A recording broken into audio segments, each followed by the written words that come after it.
আমার বান্দারা যদি জীবনভর গুনাহ করতে করতে, নাফরমানি করতে করতে একেবারে জীবনের উপরে জুলুম করে ফেলে, অর্থাৎ এত বেশি গুনাহ করছে আর জীবনের উপরে কোনো আশা ভরসা নাই, আশা ভরসা নাই, একেবারে শেষ করে দিছে জীবনটা গুনাহ করতে করতে। অনেক মানুষ আছে দুনিয়ার লাইনে, অনেকে বলে যে নেশা করতে করতে সে জীবনটা, লাইফটা কি করে দিছে, শেষ করে। জিনা ব্যভিচার করতে করতে, নারীর সাথে অবৈধ কাজ করতে করতে অসংখ্য যুবক তার জীবনটা একদম কি করে ফেলছে, শেষ করে ফেলছে। নিজের হাত নিজের লজ্জাস্থানে ব্যবহার করে অসংখ্য অসংখ্য যুবক আপনার নিজের শাহওয়াত নিয়ন্ত্রণ করতে পারে নাই, সে নিজের চরিত্র, নিজের জীবন, নিজের যৌবন, নিজের শরীর সব শেষ করে দিছে, শেষ করে দিছে। তো এরকম অনেক মানুষ আছে যেটা কথায় প্রসঙ্গে বলে যে সে তার জীবনটাকে কি করে দিছে, শেষ করে দিছে। কিসের মাধ্যমে? গুনার মাধ্যমে। তা আল্লাহ বলেন, আমার বান্দারা যদি গুনাহ করতে করতে জীবন শেষ করে ফেলে, একেবারে নিজের উপরে জুলুম করে ফেলছে, এরপরে যদি যা উকা বন্ধু, তারা যদি আপনার সামনে আসে, কোরআনুল কারীমের সূরা তাওবার মধ্যে আছে, আল্লাহ তাআলা বলছেন, তোমাদের পিতা মাতা, তোমাদের ভাই বেরাদর, তোমাদের স্ত্রী সন্তান, তোমাদের আত্মীয় স্বজন, তোমাদের ব্যবসা, তোমাদের ঘর দুয়ার, তোমাদের জিন্দিগির যত উপার্জন, এই সব কিছুর চাইতে যদি আল্লাহ এবং তার রসুল এবং আল্লাহর রাস্তায় জিহাদ, আহাব্বা ইলাইকুম, এই তিনটা, আল্লাহর ভালোবাসা, রসুলুল্লাহ সাল্লাল্লাহু আলাইহি ওয়াসাল্লামের ভালোবাসা, আল্লাহর রাস্তায় জীবন বিলিয়ে দেওয়া, জিহাদ করা, এটা যদি তোমাদের কাছে সবচেয়ে প্রিয় না হয়, ফাতারাব্বাসু হাত্তা ইয়াতি আল্লাহু বিআমরিহি, তাহলে আল্লাহ তাআলার আযাব আসার জন্য অপেক্ষা করো। আল্লাহ তাআলার পক্ষ থেকে তোমার উপরে অচিরেই মুসিবত আসবে। আখিরাতের মুসিবত তো আছেই, দুনিয়াতেও আসবে, দুনিয়াতেও মুসিবত আসবে। তাইলে আল্লাহর ভালোবাসা, রসুলুল্লাহ সাল্লাল্লাহু আলাইহি ওয়াসাল্লামের প্রতি ভালোবাসা, আল্লাহর রাস্তায় জিহাদ, জীবন বাজি রাখার ভালোবাসা চাওয়া, এটা আমাদের জন্য আল্লাহর আযাব থেকে বাঁচবার একটা কার্যকর মাধ্যম, আল্লাহর আযাব থেকে বাঁচা। তাহলে কি দাঁড়াইলো কথা? ঈমানের পূর্ণতার জন্য রসুলুল্লাহ সাল্লাল্লাহু আলাইহি সাল্লামকে ভালোবাসা শুরু, আবার আযাব থেকে বাঁচার জন্য রসুলুল্লাহ সাল্লাল্লাহু আলাইহি ওয়াসাল্লামের ভালোবাসা জরুরি। হাদিসের মধ্যে আছে, একজন সাধারণ সহজ সরল সাহাবী, তিনি একদিন নবী সাল্লাল্লাহু আলাইহি সাল্লামকে বলছেন, ইয়া রাসূলুল্লাহ, কিয়ামত কোন দিন হবে? তো নবী সাল্লাল্লাহু আলাইহি ওয়াসাল্লাম বললেন, ওয়ামা আ'দাত্তা লাহা, কিয়ামত যে দিনে হোক তোমার প্রস্তুতির কি খবর সেটা কর, রেডি হইছো কদ্দুর, মাল সামানা গুছানো হয়েছে কিনা। আমরা আপনার গতকাল 8 তারিখ আমাদের ফ্লাইট ছিল, এই আমাদের মদিনায় হোটেলে শেষের 3-4 দিন শুধু এ কষ্টিপ, পলিথিন, আপনার কার্টুন, ওই যে মালের কার্টুন, এরপরে স্কেল মানে যদি মাফে, এরপরে আপনার এই 6 কেজি বেশি হয়ে গেছে, এদিকে আধা কেজি কম হয়ে গেছে, এদিকে বাইরে গেছে, ব্রেফিং করলে আবার বাইরে যায়, হায় মানে এই শুধু আওয়াজ, শুধু কষ্টিপের আওয়াজ, ওজনের চিৎকার, কার্টুন লইয়া দফাদফি, মানে এইটাই শেষে দিয়া 3 দিন।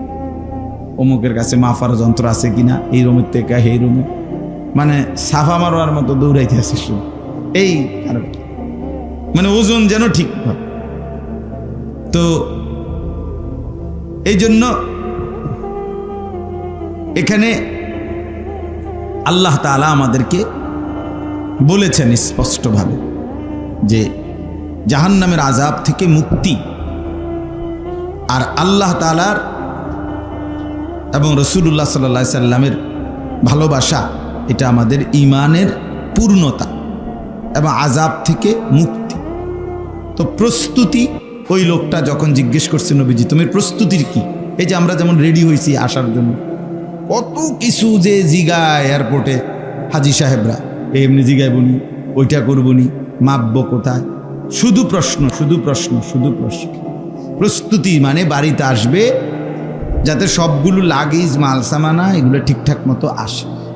সব মিলাইয়া মালামাল কি, মালামাল হইল কম্বল, চকলেট, আপনার এই বিভিন্ন বাচ্চাদের জিনিস, খেলনা, লাভবাহিকওয়ালা বিমান, মানে বিমান এটা ছাড়লে লাভবাহিক আল্লাহুম্মা লাভবাহিক কয়, এই টুংটাং, মানে কোনোটাই কোনো লাখ টাকার বা কোটি টাকার মাল কিচ্ছু না, এ হাবি যাবে। এই সামান্য আর কি টুকটাক বাচ্চার নাতির লেগে একটা রুমাল, নাতনির লেগে একটা মাথার হিজাব, হ্যাঁ বেডিতে লেগে এই 5 জন। আমি একদিন একজনে আমার লিস্টই দেখাইছে উনি কি কি কিনবো, তাই বললাম মাশাআল্লাহ 2 পৃষ্ঠা ব্যাপী আপনি যিনি লিখছেন, এডির জন্য আপনি আরেকবার হজে আইতে বলি সবটি ক্লিয়ার করতে গিয়ে। যাই হোক, তো এই প্রস্তুতি, এই সবাই প্রস্তুতি নিল। ওজন আমাদের যে এজেন্সির মালিক ওশিনিয়ার ইন্টারন্যাশনাল, এটার মালিক যিনি জাফর ভাই ওনার নাম, তো উনি একটা সুন্দর কথা বলছে, কয় দেখেন সৌদি এয়ারলাইন্স বিমানে 23 কেজি করে 46 কেজি 2টা প্যাকেট, 2টা কার্টুন দেওয়া যাবে, এর বেশি হবে না, আইন নিষেধ।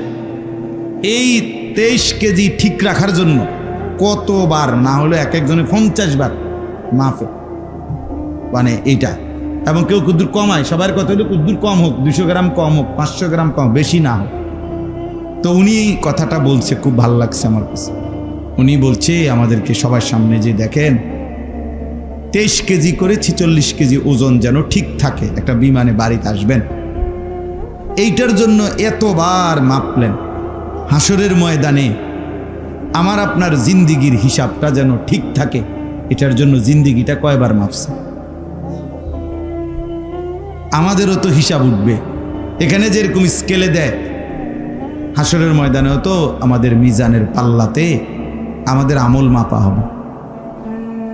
তো আমার নামাজটা ঠিক হচ্ছে কিনা, আমার ওযুটা আসলেই সুন্নত মোতাবেক নবীজির তরিকা মোতাবেক হলো কিনা, আমার গোসল আসলে হচ্ছে কিনা, আমার 2 রাকাত নামাজ ফরজ ওয়াজিব সুন্নত মুস্তাহাব ঠিক মতো আদায় হচ্ছে কিনা, আমি যে খাচ্ছি উপার্জন করতেছি এটা আসলেই হালাল কিনা, এইটার জন্য আমাদের পেরেশানি করি। কিন্তু ওই 23 কেজির লাগেজ মাপার জন্য কি পরিমাণ পেরেশান আপনি জানেন না, গাম বাইয়া বাইয়া পরে এক একজন এই সামান্য টুকুর জন্য। অথচ কোনো আহামরি বলে 1 বস্তা চাইল লইছি, কথা বলছেন, এমন কিচ্ছু না। বললাম না এই সামান্য জিনিস, বাচ্চাদের হাবিজাবি এইগুলো, নামাজের মুসল্লা, আপনার কম্বল, এই সামান্য টুকটাক জিনিস, খেজুর, পানি, এইটুকুর হিসাবের জন্য এত অস্থিরতা যদি হয়, তো 60 বছরের জিন্দিগির জন্য কি হিসাব করলো?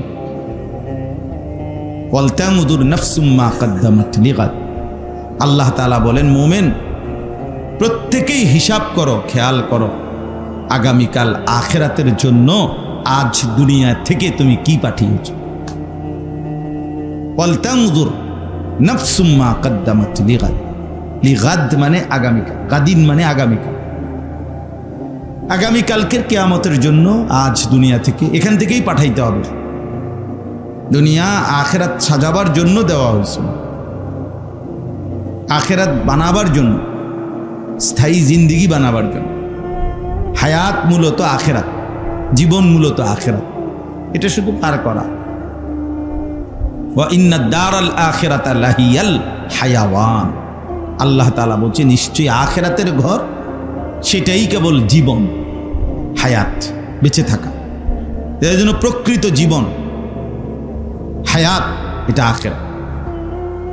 তাহলে প্রস্তুতি কোথায়? কয়বার খেয়াল করছেন জীবনে? রুকুটা হয় কিনা, সেজদাটা হয় কিনা, ওযু গোসল হয় কিনা? আও মাত্য না আল্লাহ ভরসা, এটা কি কথা? আরে রাখো চাই হুজুর, সব হুজুরের দ্বারা গেলে হুজুর আরো কত মাসলা বাইর করব, এরকম কথা বলে। এমন বেয়াদব নাই? কথা বলেন না কেন?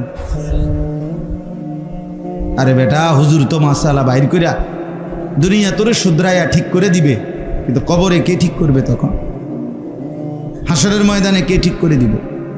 এখন তো হুজুরদের কাছে আসলে লাভ আছে, ঠিক করে দিল, ভুলটা শুধরাইয়া দিল, তো তখন আফসুস করে কি লাভ হবে বলেন? এই হজ্জের সফরেও আমি পরে হজ্জের শেষে কিছু বিষয় নিয়ে আমার আলাগত অনেকরে বলছি, যে আমার সাথে বিভিন্ন কথার প্রেক্ষাপটে অনেকেই এই আফসুস করছে যে হুজুর ইন্নালিল্লাহ, যদি এটা জানতাম আগে তো আমি এটা ছাড়লাম না। কথা বুঝি? তাইলে এই 13ই জিলহজ পাথর মারা, রাসূলুল্লাহ সাল্লাল্লাহু আলাইহি সাল্লাম পাথর মারতেন।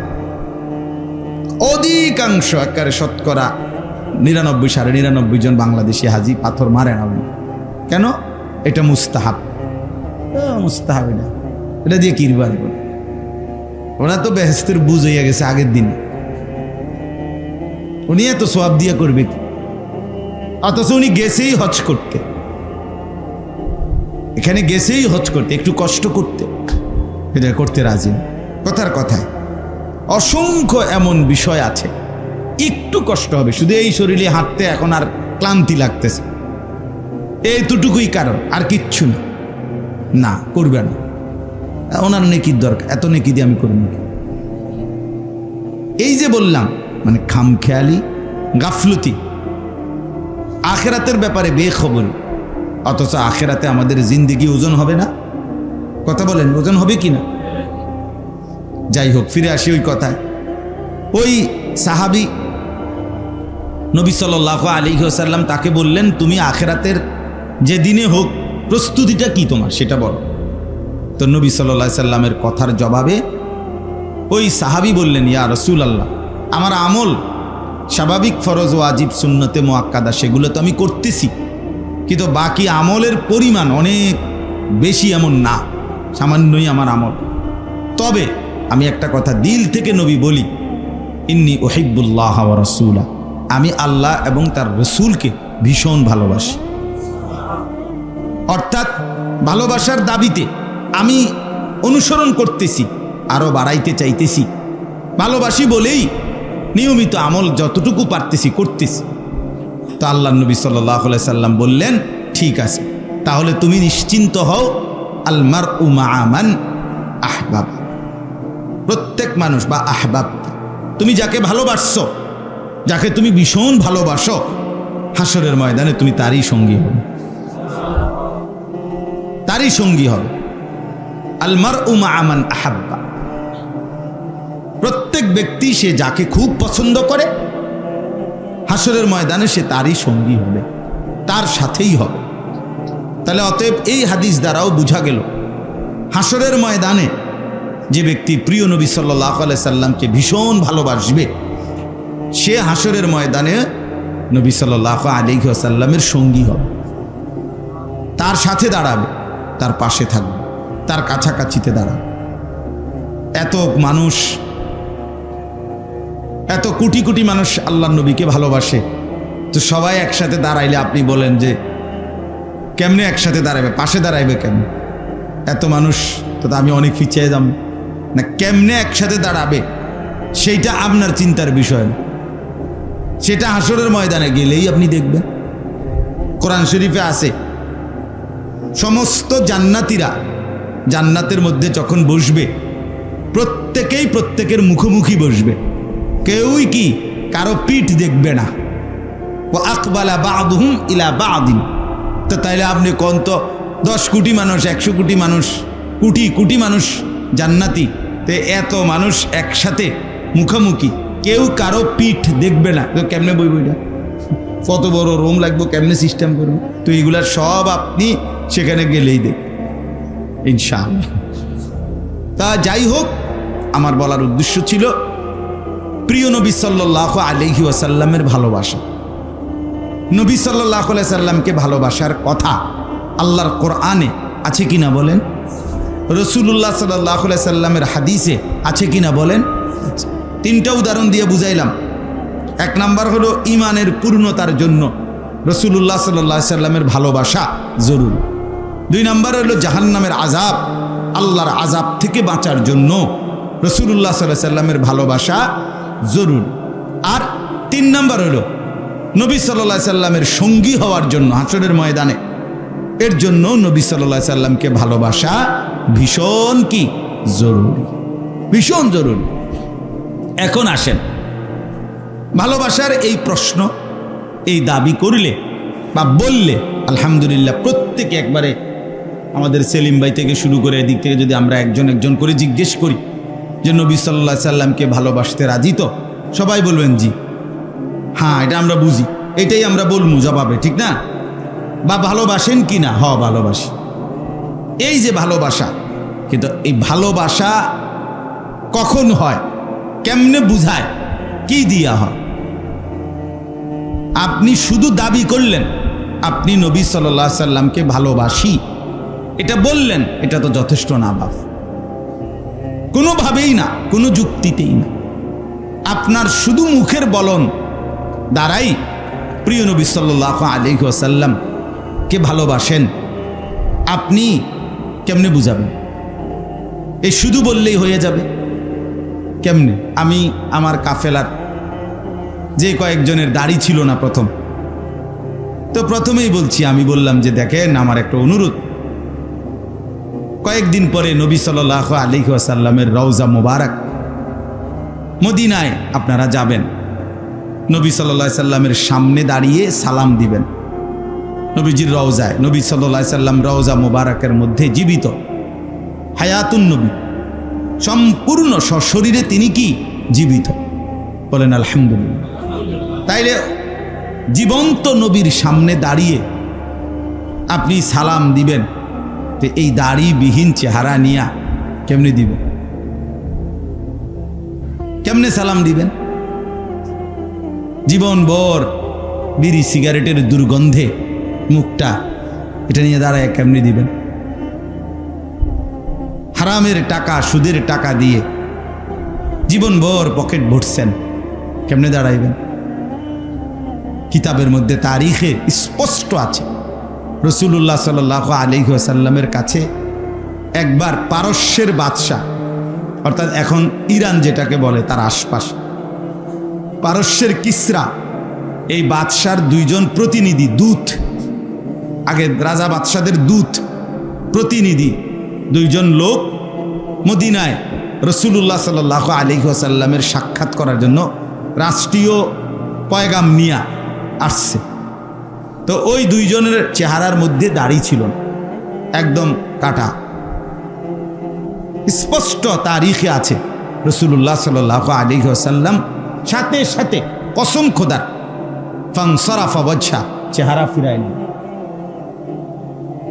নবীজি সাল্লাল্লাহু আলাইহি ওয়াসাল্লাম তাদের থেকে চেহারা ফিরিয়ে নিলেন এবং বললেন, তোমাদেরকে এই দাড়ি এভাবে কাটতে পারি, এভাবে না রাখতে কে আদেশ করবে? মান আমারাকুম হাদা। তো ওই 2 লোক প্রতিনিধি দূত, তারা বলল আমাদের রব, মানে তারা তাদের বাদশাকে ডাইরেক্ট রব বলতো। তো আমাদের রব, আমাদের মালিক, আমাদের লালন পালনকারী, হেরা এই বাদশাকে বুঝাইছে, তাদের পারস্যের বাদশাকে, সে আমাদেরকে আদেশ করেছে দাড়ি কাটতে, এটা না রাখতে।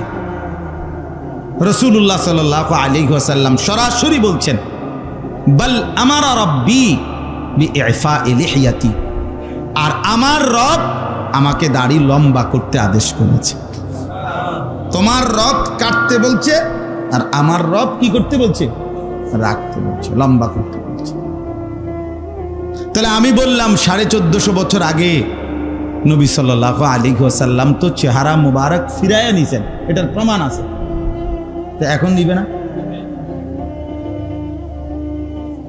এখনো তো নিবে চেহারা ফিরায়, এখনো তো চেহারা ফিরাইয়াই নিবে। আপনি কেমনে দাঁড়াবেন? আলহামদুলিল্লাহ, পুরা আমার কাফেলার আমি 54 জন, সবাইকে দেখছি শেষে মদিনা আসবার আগে আগে একদম দাড়িওয়ালা, সব বিবি, যে কয়জন ছিল না আর কি, সবাই কালকে যখন আমরা আসি এয়ারপোর্টে সবাই একজন একটা আঙ্গুল হাতও লাগায় না। আলহামদুলিল্লাহ, আলহামদুলিল্লাহ। আল্লাহ তাআলা আমার সেই কাফেলার ভাইদেরকেও বরকত দান করেন। তো এই জন্য বললাম, ভালোবাসা রাসূলুল্লাহ সাল্লাল্লাহু আলাইহি ওয়াসাল্লামের, সেটা তো বাপ অনুসরণকে দাবি করে, চায়। ভালোবাসার প্রমাণ হয় অনুসরণের মাধ্যমে। সোজা কথা ভাইয়া, এটা আসলেই নয়সয় করার কোনো বিষয় না। ঘুরাইয়া গাড়াইয়া জোরাতালি দিয়া এমনে হেমনে উত্তরে দক্ষিণে মিলাইয়া এত কিছু বলার কোনো দরকার নেই। সাফ সাফ কথা।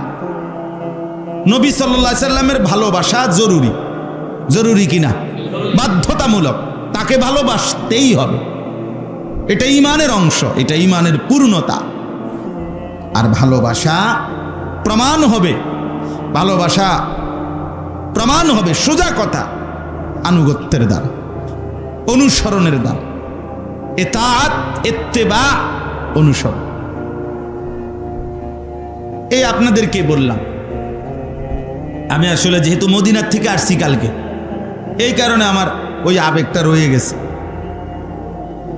রাসূলুল্লাহ সাল্লাল্লাহু আলাইহি ওয়াসাল্লামের ভালোবাসা, এই মানুষগুলো রওজায়ে আতহারের সামনে দাঁড়িয়ে কাঁদে, কত মানুষ কাঁদে। ভালোবাসার কত কিছু বলে, মহব্বতে কত কথা বলে, সব ঠিক আছে। ভালোবাসা, মহব্বত, চোখের পানি সব ঠিক আছে। সাহাবায়ে কেরাম এটাই বুঝছেন। যুগে যুগে সমস্ত ইমানদার, সত্যিকার আল্লাহর প্রেমিক যারা, নবী প্রেমিক যারা, কসম খোদা, তারা এটাই বুঝছেন যে আমার ভালোবাসা অনুসরণের মাধ্যমে প্রমাণিত হবে, এটাই টিকবে। সেই ভালোবাসা, সস্তা ভালোবাসা, শুধু শুধু শুধু শুধু মুখের উচ্চারণ, এটা কোনোভাবেই যথেষ্ট না, কোনোভাবেই যথেষ্ট। আমার শায়েখ আল্লামা মুফতি মুশতাকুন নবী কাসেম হুজুর অনেক সময় বলছেন, অনেকবার হুজুর এই কথাটা, একটা চমৎকার মজার কথা আছে না, যে বহু আল্লাহর বান্দা যে নবী সাল্লাল্লাহু আলাইহি সাল্লামকে শতভাগ তার সুন্নাত, তার জিন্দিগির অনুসরণ করে, কিন্তু জীবনের 70 বছরে অভাব, দারিদ্রতা অথবা টাকা পয়সা না ব্যবস্থা হওয়ার কারণে কোনো দিন হজ্জে যাইতে পারে নাই, মদিনাও দেখে নাই, মক্কাও দেখে, চোখের পানিই ফেলছে শুধু, কিন্তু দেখতে পারে নাই, যাইতে পারে নাই। এমন আছে না ভাইয়া? কিন্তু নবী সাল্লাল্লাহু আলাইহি সাল্লামকে অনুসরণ করে, সুন্নাতকে মানে নবীজির ইত্তেবা, আনুগত্য করে। আবার হুজুরে বলছে, আমি আল্লাহর কসম করে বলি, সেই লোকটা পৃথিবীর যত দূরেই থাকুক সে নবীর কাছে। আবার 70 বার গেছে নবীর রওজায়, 1000 বার গেছে। একদিনও মনে করেন 10 বারও ইচ্ছা করলে নবী সাল্লাল্লাহু আলাইহি সাল্লামের জিয়ারা করা যায়। ঘুরে ঘুরে আসলেই আবার সালাম দেওয়া যায়, ঘুরে ঘুরে আসেই আবার কি, আমি যখন শেষ আসি, আসার দিন ফজরের আগে আমি 3 বার পরপর জিয়ারত, মানে নবী সাল্লাল্লাহু আলাইহি সাল্লামকে সালাম দিছি, ওইখানে ঢুকা সিরিয়াল ধরে। তাইলে বারবার দেওয়া যায়। তাহলে এরকম অসংখ্য আল্লাহর বান্দা আছে যিনি মনে করেন 70 বার না, 1000 বার, 10,000 বার গিয়েছেন, কিন্তু তার চেহারায়, সুরতে, চলনে, বলনে, জিন্দিগির মধ্যে নবীর অনুসরণের কোনো চিহ্নও নাই। সে কাছে থেকেও দূরে, সে কাছে থেকেও কি। এজন্য হুজুর এটা বলে যে বহু আল্লাহর বান্দা কাছে থেকেও নবীর দূরে, বহু আল্লাহর বান্দা দূরে থেকেও নবীর কাছে, অনুসরণের মাধ্যমে, ইত্তেবার মাধ্যমে, সুন্নাতের মাধ্যমে, নবী সাল্লাল্লাহু আলাইহি ওয়াসাল্লামের আনুগত্যের মাধ্যমে। এই কথাটাই আমি আপনাদের সামনে যে আয়াতটা পড়ছি, এই আয়াতের প্রথম কথাটার অর্থ এটাই। এই দেখেন আপনি, আবারও মনে করেন 5 নম্বর পারা 4 নম্বর সূরা, সূরায়ে নিসা, এই সূরার 64 নম্বর আয়াত। আল্লাহ তাআলা বলেন, ওয়ামা আরসালনা মির রাসূলিন, কোন রাসূলকেই আমি আল্লাহ রসুল হিসাবে পাঠাই নাই অন্য কোনো উদ্দেশ্যে। যতজনকেই আমি রসুল বানিয়ে পাঠিয়েছি কাউকেই আমি অন্য কোনো উদ্দেশ্যে পাঠাই নাই। তাবিজ কবজ, দোকান ব্যবসার উন্নতি, জিফুতের বিদেশ, বালা বিয়া, বাচ্চা কাচ্চার ভালো মতো হওয়া, অনেক মানুষ হুজুরদের সাথে সম্পর্কের এটাও একটা কারণ। কথা বুঝেন নাই? অনেককেই এরকম হয়তো কিছু হাদিয়া দিছে, বিভিন্ন মূল টার্গেট দিয়া টিয়া পরিচয় হইয়া কথা একটাই, হুজুর ব্যবসায় যাতে লাভবান হয় কুদুর দোয়া করেন, ছেলেটা যাতে বিদেশে তাড়াতাড়ি একটা লাইন করে রাখছি যাতে তাড়াতাড়ি বিদেশের ইয়াটা হইয়া যায়, ভিসাটা হইয়া যায়, কুদুর দোয়া করেন, ইটালি যেন তাড়াতাড়ি যায়, আমেরিকা যেন তাড়াতাড়ি যায়, বাচ্চা কাচ্চা যেন ভালো মতো হয়। এই বাজার ব্যবসা, দোকান, ঘর, দালান ইত্যাদির জন্য দোয়া। আমি বললাম একদিন আমার এবারের সফরে, আমি বললাম যদি কাউরে বলতাম যে মানে এই 100 হাত উঁচা যে ফিলারটা মনে করেন এইটা যদি আপনি ধরতেন পারেন তাইলে আপনার সমস্ত ন্যাক মকসুদ যদি দুনিয়ার এটি পূরণ হইব মনে করেন, সে যে কোনো মূল্যে চেষ্টা করবে এটা ধরতে। কিন্তু যদি বলেন প্রতিদিন এক বসায় সুন্দর করে 1000 বার দুরূদ শরীফ একদম নিয়ম মাফিক মন দিয়ে একাকী পড়বেন, দেখবেন নবীর সুপারিশ পাবেন। দেখবেন আপনি এইখানে আইসা আপনি অধিকাংশ লোকে আর পাইতে, যেটা আমল ধারাবাহিক করতে হবে ওইটার মধ্যে লোক পাওয়া যায় না, কম আছে, নাই যে এটা না। কিন্তু ওই আশ্চর্য কিছু কইবেন, হ্যাঁ এইটার জন্য কি রাজি। তাইলে আল্লাহ রসুল সাল্লাল্লাহু আলাইহি ওয়াসাল্লাম সহ পিছনের সমস্ত নবীকে আল্লাহ তাআলা মানুষের কোনো দুনিয়াবীর উন্নতি এর জন্য পাঠায়েন। ওমা আরসালনা মির রাসূলিন, একজনকেও আমি রসুল বানিয়ে পাঠাই নাই অন্য কোনো উদ্দেশ্যে। তো বলে কি উদ্দেশ্যে পাঠাইছেন? আল্লাহ বলেন ইল্লা লিইউতাআ বিইذনিল্লাহ, আল্লাহর আদেশে, আল্লাহর হুকুমে, শুধুই কেবল তার আনুগত্য করার জন্যই রসুল বানিয়ে পাঠিয়েছে। আর কেমনে কইতো? এতটা সহজ সুন্দরভাবে আল্লাহ তাআলা স্পষ্ট বলছে যে আদম থেকে মুহাম্মদ সাল্লাল্লাহু আলাইহি ওয়াসাল্লাম একজনকেও আমি আল্লাহ রসুল বানিয়ে পাঠাই নাই, শুধু পাঠিয়েছি লিইউতাআ, এই শব্দটাই দরকার।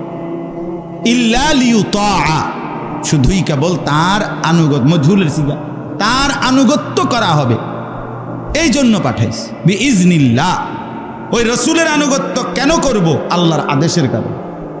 আতিউল্লাহ ওয়া আতিউর রাসূল, আল্লাহ তাআলা বলছে হে ঈমানদার, আল্লাহর আনুগত্য করো, রসুলের আনুগত্য করো। তাইলে প্রিয় নবী সাল্লাল্লাহু আলাইহি ওয়াসাল্লাম আমাদের জন্য তিনি এসেছেন, কি উদ্দেশ্যে আসছেন? আমরা যেন তার আনুগত্য করি। কি উদ্দেশ্যে বলেন না? লাকাদ মান্নাল্লাহু আলাল মুমিনিনা ইয বাআসা ফীহিম রাসূলাম মিন আনফুসিহিম, আল্লাহ বলেন মুমিনরা জানো না তোমরা, তোমাদের উপরে আমি আল্লাহ কত বড় দয়া করছি। আল্লাহ বলেন আমার ঈমানদার বান্দাদের উপরে আমি আল্লাহর পক্ষ থেকে সবচেয়ে বড় যেই দয়াটা করেছি সেটা হলো আমার রসুল তাদের জন্য পাঠাইছি। কোরআনের আয়াত, লাকাদ মান্নাল্লাহ, আল্লাহ বলেন অবশ্যই আল্লাহ সর্বোচ্চ দয়া করেছেন আলাল মুমিনিন, মুমিনদের উপর, মুমিনের উপর। ওই জিভুত বিয়া দিছে, হ্যাঁ এইটি কোনো আর মানুষের সবাই বিয়া দেয়, বা বিল্ডিং করছেন, ঘরদুয়ার করছেন, টাকা পয়সা হয়েছে, ভাত তরকারি খান, ঘুমজান, পেশাব পায়খানা করেন, হ্যাঁ বন বিধি চা বিস্কুট এই খামখেয়ালি এই কিছু, এগুলোর হিসাব এ তো কিছুই না। এ তো হাইওয়ান জানোয়ারেরও মিলতেছে। এ তো কাফের, মুশরিক, বেঈমান, নাস্তিক, মুরতাদ, হিন্দু, বৌদ্ধ, ইয়াহুদি, খ্রিস্টান সবার মিলছে কিনা বলেন না? তো এটার আশ্চর্য কি? এটার মধ্যে একটা এত হিসাব দেওয়ার কিতা আছে? বিল্ডিং করছি হুজুর, দরজারি এই সে সিটকারি এরকম, এই সেই কি কয় না কয়, মানে অনেক মানুষ দেখি এই কথা শুরু করলে হেতে এইগুলা কয়, এই ফুতে কি করে, মাইয়া কি করে, জিয়ে কি করে, বিল্ডিং করছে, কেমনে করছে। এরপরে আরেকজনে পারে আমি তো ধরা খাইছি দরজা দিয়া, কাঠ দিয়া। তুই বেটা পুরাই ধরা খাইছ বেটা, দরজা দিয়া না, তুই পুরা বিল্ডিং দিয়ে ধরা খাইছ। ফালতু কথা এগুলো। মানে পুরা বিল্ডিং এর বর্ণনা, কেমনে আনছে দরজা, কেমনে আনছে সিটকারি, কিভাবে ইট আনছে, করতে বালু আনছে, বালু আনতে গিয়া কি কি ঘটনা ঘটছে, ইট আনতে গিয়া 2 নম্বর পড়ছে কয়টা, ব্রিক ফিল্ড কোনটাত গেছে, কয়টা ফিল্ডে গেছে, এগুলো আছে। এগুলো কীর্তেন শোনাইতেছে না লোক। এবারটার বাড়ি চিটাগাং, আপনার বাড়ি কুমিল্লা। আচ্ছা বলেন, আপনি কুমিল্লাতে বইয়া যে আপনি ইডি শুনাইলেন, কে চিটাং তাই এনে ইট কিনতো, তারা দেশে ইটে ঠাডা পড়ছে। হ্যাঁ বলেন, কোনো অর্থ আছে এগুলোর? কোনো নাই। এই সব মানে দুনিয়া বুঝাইতেছে একজন আরেকজন, এই শূন্যই তৃপ্তি, একজন আরেকজনের বলে তৃপ্তি না। বাপ আল্লাহ তাআলা বলেন, ওমা আরসালনা মির রাসূলিন ইল্লা লিইউতাআ বিইذনিল্লাহ। আল্লাহ তাআলা বলেন, রসুল পাঠিয়েছি শুধুই আনুগত্যের জন্য। বলেন কি জন্য? আবার বলেন, আবার বলেন, শুধুই আনুগত্যের জন্য, অনুসরণের জন্য। মন দিয়া আমি আমার জন্য বলছি, আপনাদের জন্য বলছি। আল্লাহর ঘর থেকে, রসুলের রওজা থেকে এসে আজ প্রথম আপনাদের কাছে এটা বললাম যে লিইউতাআ বিইذনিল্লাহ, আল্লাহর আদেশে, আল্লাহর ইচ্ছায়, আল্লাহর হুকুমে তার আনুগত্য করা, এটাই উদ্দেশ্য। এই কথাটা একবার দুইবার না, বার বার বার বার বার বার আল্লাহ। আরে মিয়া কথা একটা মনো শত শতবার বলছে আল্লাহ, তাও বলছেন আল্লাহ, তাও বলছেন কোরআনে, তাও বলছেন জিব্রাইলের মাধ্যমে পাঠিয়ে, তাও বলছেন নবীজির জবানে। আর কেমনে বললে আপনি বুঝতেন? বলেন কতবার বললে? কুল ইন কুনতুম তুহিব্বুনাল্লাহ ফাত্তাবিউনি, তোমরা যদি আল্লাহকে ভালোবাসতে চাও তো আমার নবী, আমার বন্ধুর অনুসরণ করো। এটা কোরআনের আয়াত কিনা? কথা বলেন না কেন? তো তাইলে এর চাইতে সহজ কথা আর কি হতে পারে? অনুসরণ করো, ফাত্তাবিউনি। আল্লাহর নবীকে আল্লাহ বলছে, আপনি বলে দেন যে হে আমার উম্মত, আল্লাহকে পেতে হলে, আল্লাহর ভালোবাসা পেতে হলে, জান্নাত পেতে হলে, জাহান্নাম থেকে বাঁচতে হলে, গুনাহ মাফ করাইতে হইলে ফাত্তাবিউনি, আমাকে অনুসরণ করো। ওয়াগফির লাকুমের মধ্যে আছে না এটা, অর্থাৎ গুনাহ যদি মাফ করাইতে হয় তাহলে আপনাকে কি করতে হবে? ইত্তেবা। ইত্তেবার মধ্যে ভালোবাসাও আছে আল্লাহর, আপনার গুনার মাগফিরাতও আছে। ওয়াগফির লাকুম যুনুবাকুম, আল্লাহ তোমাদের গুনাহ মাফ করে দিবে। ইউহিব্বুকুমুল্লাহ, আল্লাহ ভালোবাসবে। কিসের মাধ্যমে? রাসূলুল্লাহ সাল্লাল্লাহু আলাইহি সাল্লামের কথা বলেন না। আপনারাও কি সবাই কালকেই তো আসছেন নাকি? তো আপনারা যেমন কোয়ান কেরম করেন, আপনি জান চলে না মনে হয় যেন।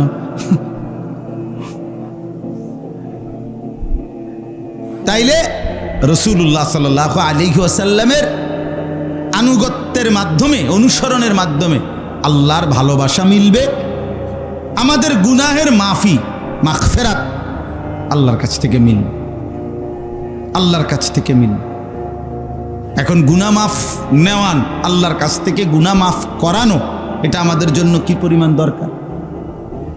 দরকার কি না বলেন নাকি? গুনাহ মাফ না করাইলে আপনি বেহেশতে যাবেন কেমনে? মাফ পাবেন কেমনে? হাদিসে স্পষ্ট আছে, ওয়াকুল্লুহুম আতিহি ইয়াউমাল কিয়ামাতি ফারদা। আরে কোরআনে আল্লাহ বলছে প্রত্যেকটা বান্দাকে একজন একজন করে কিয়ামতের দিন, ফারদান আই ওয়াহিদান, একজন একজন করে আমি আল্লাহর সামনে হিসাব দেওয়ার জন্য দাঁড়াইতে হবে।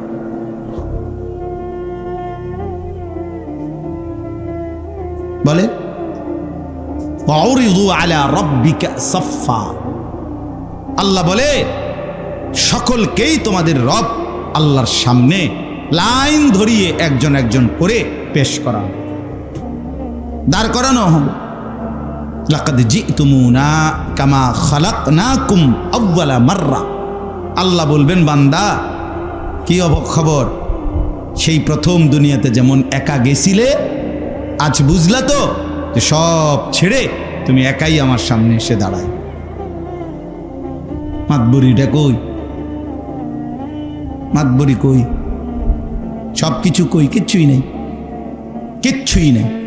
তাইলে আল্লাহ তাআলার সামনে একজন একজন করে হিসাবের জন্য দাঁড়াইতে হবে। তো সেখানে নবী সাল্লাল্লাহু আলাইহি সাল্লাম বলেন আল্লাহর কাছে, নবীজি বলছেন, উম্মত শোনো, যদি আল্লাহ তাআলা একজন লোকেরও শুধু কেবল হিসাবটা দেখার জন্য একটা পৃষ্ঠাও খুলতে বলে, আমল নামার খাতাটা যদি আল্লাহ দাঁড় করাইয়া বলে যে একদিনের হিসাব দাও, 1 ঘন্টার হিসাব দাও, এটা যদি বলে মান নৌকিসা উযিবা, তাহলে ধরে নাও তোমারে জাহান্নামে যাইতে হবে, আযাব হবে। মান নৌকিসাল হিসাব উযিবা, যার হিসাব নিবে আল্লাহ তারে আযাব ভোগ করতেই হবে।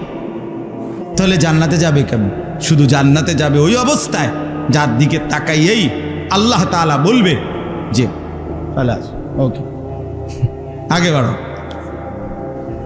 শুধু দাঁড়াবে, পেশ করবে আমল নামা, উল্টাবে না, উল্টাইতে বলবে না, শুধু দেখেই নজর এক নজর তাকাইয়ে যখন আল্লাহ বলবে সামনে আগে বাড়ো, আগে বাড়ো, এই তাহলেই কেবল মুক্তি পাবে। আর এটারই বলা হয় হিসাবে ইয়াসির, আল্লাহুম্মা হাসিবনি হিসাবান ইয়াসিরা। এই হিসাবে ইয়াসির, সহজ হিসাব। সহজ হিসাব মানে হিসাব নাই যেটারে কয়, এটারে কয় সহজ হিসাব। টোটালি কোনো পৃষ্ঠা উল্টায় নাই। ফাসাউফা ইউহাসাবু হিসাবান ইয়াসিরা, এই সহজ হিসাব কোরআনে আল্লাহ, হাদিসে নবী বলছে, নবী দোয়া করতেন, আল্লাহ কিয়ামতের ময়দানে আমার হিসাবটাও সহজ করে দিও। তো আম্মা জান আয়েশা রাদিয়াল্লাহু তাআলা আনহা জিজ্ঞেস করছে যে ইয়া রাসূলুল্লাহ, সহজ হিসাব বলতে কি? এই তখন নবীজি বলছে আল আরাজু ফাকাত, শুধু কেবল পেশ করা, অর্থাৎ আল্লাহর সামনে পেশ হবে, তোমার সামনে নিবে, আল্লাহ তাকাবে তোমার ফাইলের দিকে, কোনো পৃষ্ঠা উল্টানি নাই, শুধু তাকাইয়া বলবে ঠিক আছে যাও, এই সেই কেবল জান্নাত। আর যদি কয় একটা পৃষ্ঠা উল্টাও, হ্যাঁ তাইলে জাহান্নাম, তাইলে আযাব, তাইলে আযাব। এই জন্য বললাম মাগফিরাত পাইতে হইলে, এই জাহান্নাম থেকে মুক্তি পাইতে হইলে, গুনাহ মাফ করাইতে হইলে রাসূলুল্লাহ সাল্লাল্লাহু আলাইহি সাল্লামের অনুসরণ জরুরি, ইত্তেবা জরুরি। কোরআনুল কারীমের মধ্যে আল্লাহ তাআলা বলছেন লাকাদ কানা লাকুম ফি রাসূলিল্লাহি উসওয়াতুন হাসানা, আল্লাহর রাসূলের মধ্যে তোমাদের জন্য রয়েছে সর্বোত্তম আদর্শ। লিমান কানা ইয়ারজুল্লাহ, এই দেখেন কার জন্য সর্বোত্তম আদর্শ? আল্লাহ বলছে যে আল্লাহকে পেতে চায়, ওয়াল ইয়াউমাল আখিরা, এবং যে আখিরাতকে পেতে চায়, মানে আখিরাতের মুক্তি, জাহান্নামের প্রাপ্তি, জাহান্নাম থেকে মুক্তি, জান্নাত প্রাপ্তি, এই আখিরাত এক কথা যে চায়। লিমান কানা ইয়ারজুল্লাহ ওয়াল ইয়াউমাল আখিরা, আল্লাহকে যে চায়, আখিরাতকে যে চায়, খোদার কসম আল্লাহ বলে শুধুই কেবল রাসূলের মধ্যেই তার জন্য আদর্শ। ওয়া যাকারাল্লাহা কাসীরা, এবং যে বেশি বেশি আল্লাহ তাআলার জিকির করে, জিকির করে, তার জন্য রাসূলের মধ্যেই উত্তম আদর্শ। এজন্য যারা জাকের, যারা নিয়মিত জিকির করে, বিভিন্ন জায়গায় অনেক মানুষ আছে সাধারণ মুসলমান ব্যাপক জিকির আজকার করে, ভালো কথা, কিন্তু জিকির আজকার যে আসলে করে সে রাসূলের অনুসরণ না কইরা পারে না। এই জন্য যার মধ্যে রাসূলুল্লাহ সাল্লাল্লাহু আলাইহি সাল্লামের অনুসরণ নাই, সুন্নতের নমুনা নাই, তোর জিকিরটাও বেটা জিকিরের নামে ধোঁকা বেটা, এটা বেটা ধোঁকা বেটা, তো এটা ধোঁকা বেটা। নাহলে আল্লাহ বলছে যে আমি আল্লাহর বেশি জিকির করে সে আমার রাসূলের মধ্যেই আদর্শ খুঁজে পায়। ওয়া যাকারাল্লাহা কাসীরা, তাহলে জিকির যদি সত্যিকার জিকির হইতো, আল্লাহ রাসূলের অনুসরণ তার মধ্যে বাড়ত। সুন্নাত মোতাবেক জিকিরও করতে পারে। সুবহানাল্লাহ সুবহানাল্লাহ। শায়েখ সবসময় এটা বলে, হযরত সব সময় বলেন, আল্লামা মুফতি মুশতাকুন নবী সাহেব হুজুর সব সময় এটা বলে যে যেগুলো কি জিকির, এগুলো বলেন কি জিকির। আমরা গুনছি, একের গড়ি ধরা 2 মিনিট। এবারে আমার পাশে আমার আরেক সাথী ছিল আমাদের সাথে, এবারে নামাজ পড়ছে, কারণ না হইলো 8 থেকে 10 রাকাত, 8-10 রাকাতের কম হইতো না, 2 মিনিট না, 2 মিনিটের বেশি হইতোই না। ও মা, এটা কি নামাজ? 2 মিনিটে কেমনে 10 রাকাত নামাজ পড়ে নিলেন আপনি? আপনি সূরা কই, কেরাত কই, তাব্বাতিয়াদা কই, কুলু আল্লাহ কই, আতাইয়াতু পড়লেন কেমনে, দুরূদ শরীফ পড়লেন কেমনে, দোয়ায়ে মাসুরা পড়লেন কেমনে, আপনি উড়েন কেমনে, বইয়েন কেমনে? এটা কি স্প্রিং নি না জাপানি মেশিন? তো এটা এইবারও দেখছি মিয়া। ও মা, এটা কি 2 মিনিট লাগছে না, বিশ্বাস 8-10 রাকাত উড়ে এলাইলো আর কি, সোজা কথা উড়ে এলাইছে সোজা। আস্তাগফিরুল্লাহ, এটা কি আসলে? তাইলে দেখ, আল্লাহর স্মরণ, আল্লাহর জিকির, সুবহানাল্লাহ সুবহানাল্লাহ সুবহানাল্লাহ সুবহানাল্লাহ, কিচ্ছু না কিচ্ছু না কিচ্ছু না, আলহামদুলিল্লাহ আলহামদুলিল্লাহ আলহামদুলিল্লাহ, কিচ্ছু না কিচ্ছু না কিচ্ছু না, হইছে না দিনতেন না কান্না, বুঝেন না? এবারে কয় আলহামদুলিল্লাহ আলহামদুলিল্লাহ আলহামদুলিল্লাহ, ফেরেশতা কয় না না, হইছে না, লিখতাম না। হ্যাঁ আলহামদুলিল্লাহ কি? হা, এটার উচ্চারণ কই? আল্লাহ শব্দের শেষে যে একটা গোল হা আছে ছোট, এটা কই? সুবহানাল্লাহ সুবহানাল্লাহ করলে তো শুধু লামের মধ্যেই শেষ হয়ে যায়, তো আল্লাহ শেষে আর একটা হা আছে না, এটা কই? এসকু উঠে না, এত এসকু উড়ে কা? কথা বোঝেন না আপনি? আপনিরা তো এসকু উড়ে কা? আপনি দেখার শুরু না করতে শিক্ষার দিয়ে ওঠেন, কি ঘটনা গীতা? হ্যাঁ, এত জোরে ভাল মারেন কেন? এটা কি এসকো? এটা আলগা এসকো কি লইয়ে রাখছেন নি পকেটে নাকি? ঘটনাটা কি? এটা কি কারেন্ট না? আশ্চর্য কথা, কোরআনুল কারীম স্পষ্ট আছে। আর ইলিয়াস ভাই, ওই যে হজ্জের যে আয়াত, যেখানে সূরা বাকারার 8টা আয়াত, ওইখানে পূর্ণাঙ্গ হজ্জের 5 দিনের আমল কি কি, ওইখানে সরাসরি আছে কোরআন শরীফে। আয়াতের নাম্বার হলো, মানে আল হাজ্জু আশহুরুম মা'লুমাত ফামান ফারাদা ফীহিন্নাল হাজ্জা, এখান থেকে এই 196, ওয়া আতিম্মুল হাজ্জা ওয়াল উমরাতা লিল্লাহ, এখান থেকে 196 থেকে 203, 196, 97, 98, 99, 200, 201, 2, 3, এই কয়টা হইল? 8টায়। এই হজ্জের 5 দিনের মূল আমল কি, আল্লাহ তাআলা এই 5টা আয়াতে উল্লেখ করছে। সূরা বাকারার কত নম্বর বললাম? 196 থেকে 203 নম্বর আয়াত। আপনারা বাংলা পড়লেও বুঝবেন, তর্জমা পড়ে নিয়ে। তো ওইখানে স্পষ্টভাবে এই কথা আছে।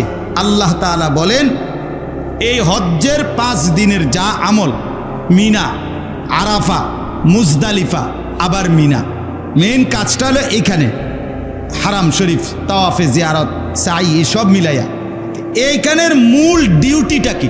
এ যাই করবা, আল্লাহ বলছে মিনায় যাবা, আচ্ছা যাইও, আরাফায় যাইবা, আচ্ছা যাইও, মুজদালিফায় আসবা, আচ্ছা আইসো, আবার মিনায় আসবা, আচ্ছা আইসো, আবার আমার ঘরে আসবা, কাবা আইসো। কিন্তু যাই ঘুরতেছ আসতেছ, যেখানেই যাচ্ছ, আল্লাহ তাআলা বলেন মূল একটা কথা বান্দা মনে রাখবা, সব জায়গায় আমার জিকির করবা বেশি বেশি। টার্গেট কয়টা? একটা মেন টার্গেট, উযকুরুল্লাহ উযকুরুল্লাহ উযকুরুল্লাহ, ফাইদা আফাদতুম মিন আরাফাতিন ফাযকুরুল্লাহ।